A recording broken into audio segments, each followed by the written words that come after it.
L'été se termine et il nous laisse ici dans l'Aude un peu sonnés, un peu abasourdis par la violence des incendies qui auront jalonné cet été depuis 2 mois.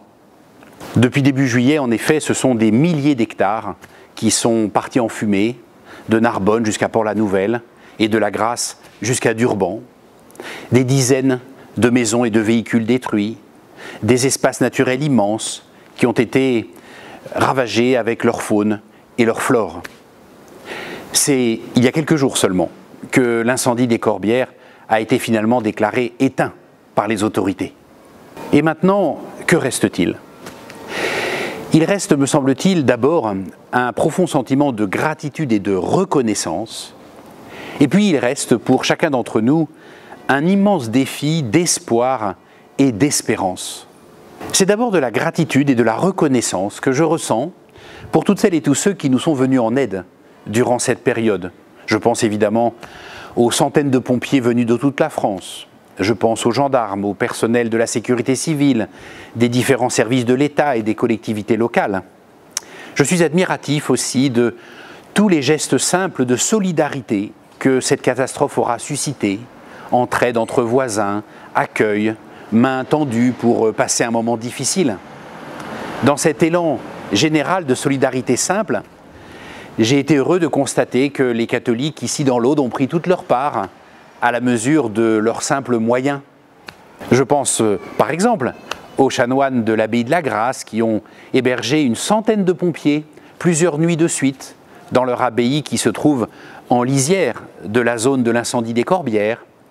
Ou alors je pense aussi à Isidora, une des jeunes de notre diocèse qui a participé au jubilé des jeunes à Rome autour du pape et qui dès le lendemain de son retour combattait l'incendie des Corbières avec les personnels de la caserne où elle est engagée comme pompier volontaire.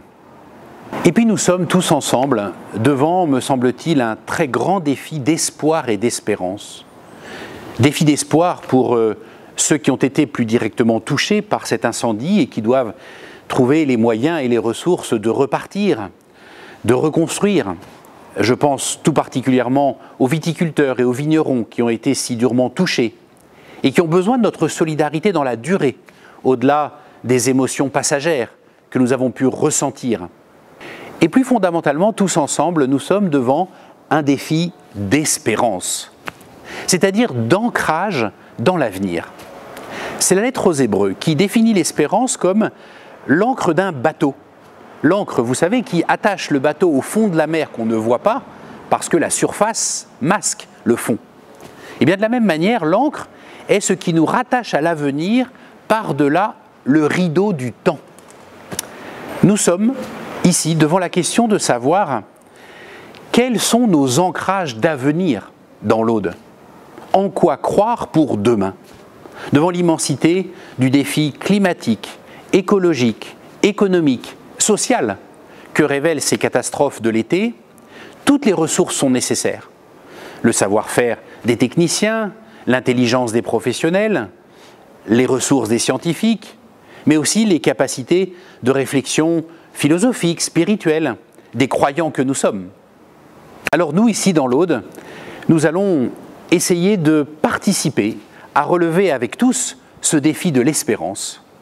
C'est dans cette perspective que je souhaite à chacun une belle rentrée.